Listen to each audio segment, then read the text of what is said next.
सूजी, चीनी, मैदा का गुरा, नमक देके इसको मिला के रखा हुआ है। इसको मीठा मीठा बन रहा है। कैसे बन रहा है आपको मैं दिखा दूं।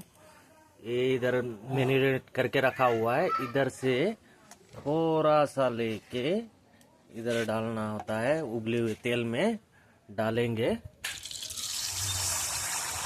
डालने के बाद इधर से धीरे धीरे हो जाएगा।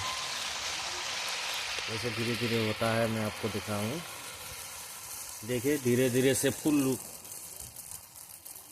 के उठ रहा है। ये देखिए धीरे धीरे करके फूल के उठा है। और इसको अभी दूसरी तरफ करके देंगे तो पहले तरफ से ये खुला हुआ है, दूसरी तरफ से भी ये फूल के उठेगा।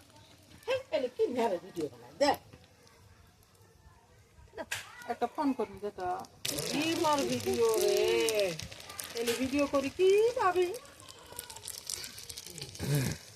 না কি পাবো রান্না বাড়া ভিডিও দেয় না না হলে দিবি না দেয় আমার খাওয়া বস্তু মেন করে দিবি কে কিন্তু কাঁচা থাকবো দেয় না আর করবি না দেয় ভিডিও থাক তোর ভিডিও না করছে हो गया। দেখ হয়েছে